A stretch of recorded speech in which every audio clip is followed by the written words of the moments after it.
If you're a Canadian senior receiving old age security, your payment is about to change. And July 2026 is not like any other month this year. There's a 1.2% increase kicking in. There's a GIS recalculation happening at the exact same time. And there's a tax filing deadline that, if you missed it, could actually pause your payment.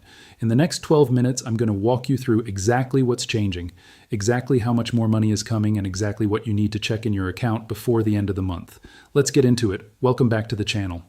Every few months, Service Canada adjusts old age security payments to keep pace with the cost of living.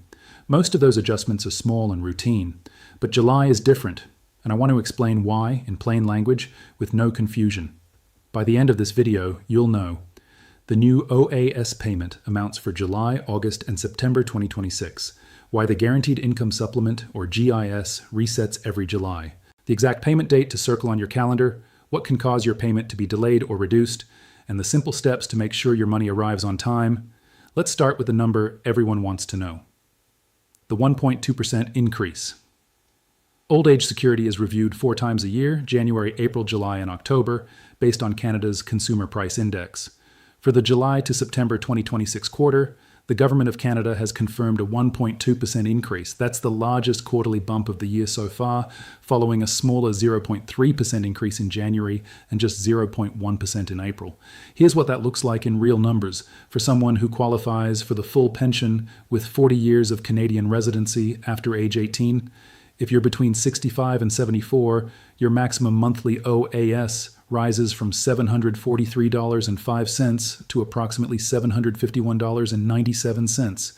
If you're 75 or older, your maximum rises from $817.36 to approximately $827.17. In dollar terms, that's about $9 to $10 more per month.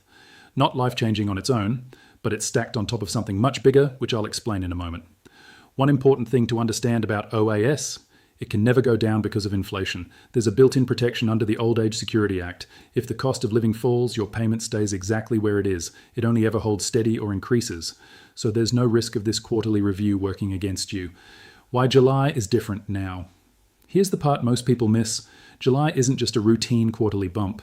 It's also the annual reset date for the Guaranteed Income Supplement, the allowance, and the allowance for the survivor. What does reset actually mean? Every July, Service Canada throws out your old income numbers and recalculates your GIS using your 2025 tax return. Not 2024 anymore, 2025. This matters because 2 completely different things are happening to your deposit on the very same day. Number 1, the universal 1.2% increase that applies to everyone. Number 2, an individual recalculation of your GIS based on whether your income went up or down in 2025 compared to 2024. So if your income dropped in 2025, maybe you retired partway through the year, reduced your RRIF withdrawals, or simply earned less, your GIS could increase by more than that standard 1.2%, potentially a meaningful jump. But if your income was higher in 2025 than 2024, say you sold an investment property, cashed out savings, or picked up part-time work, your GIS could shrink, even while your base OAS pension goes up. For a single senior receiving the maximum GIS with no other income, the combined OAS and GIS deposit is projected to rise from around $1,853 a month in June to roughly $1,875 a month starting in July. This is exactly why 2 neighbors receiving what looks like the same OAS and GIS combination can suddenly see very different amounts land in July, even though the government rate went up for everyone. The one thing that can suspend your payment. Here's the part that deserves real attention, not panic. Attention.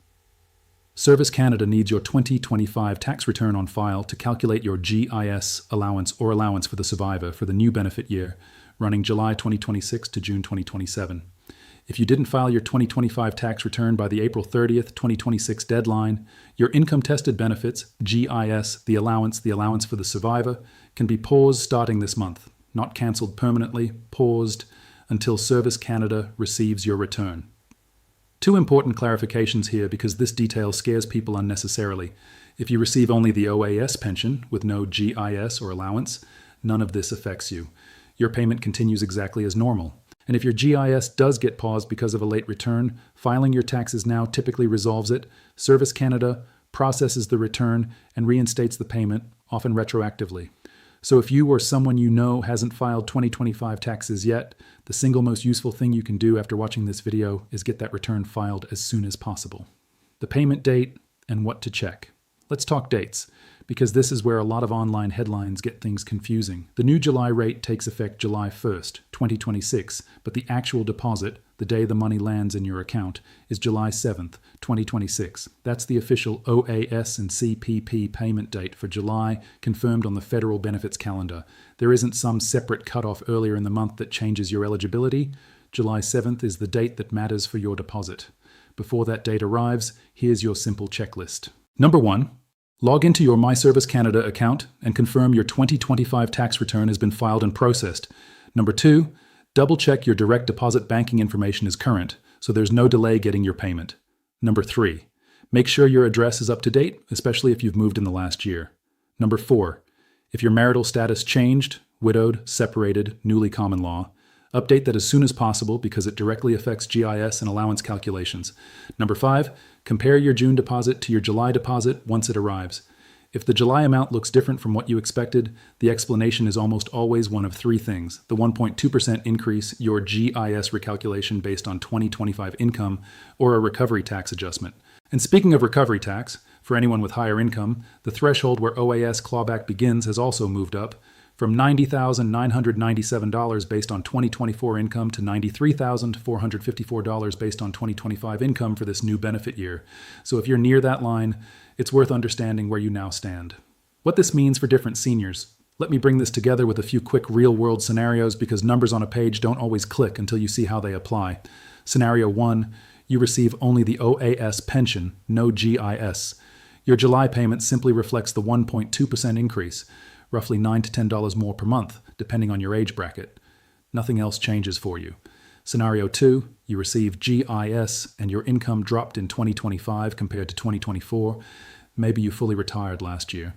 You could see a bigger increase in July than the 1.2% alone would suggest because your GIS recalculation works in your favor. Scenario 3, you receive GIS, but your 2025 income was higher than 2024. Perhaps from a one-time RRIF withdrawal or an asset sale. Your GIS portion may shrink in July, even though your base OAS technically went up. Scenario 4, you haven't filed your 2025 taxes yet. Your GIS or allowance may pause starting this month until your return is processed. File now to get things moving again.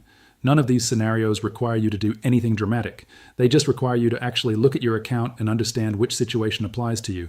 So to sum it all up, OAS is going up 1.2% starting July 1st, 2026, with the new deposit landing July 7th. That's confirmed, and it applies across the board. But the real story for many seniors isn't the base rate. It's the GIS recalculation happening at the same time, driven entirely by your 2025 income. If you take one action after this video, make it this. Log into My Service Canada account, confirm your 2025 taxes are filed, and check that your banking and personal details are current. That's genuinely the best way to make sure your July payment, and every payment after it, arrives correctly and on time. If this video helped clear things up, give it a thumbs up, and subscribe for updates on the October adjustment when it's announced later this year. Thanks for watching, and take care of yourselves.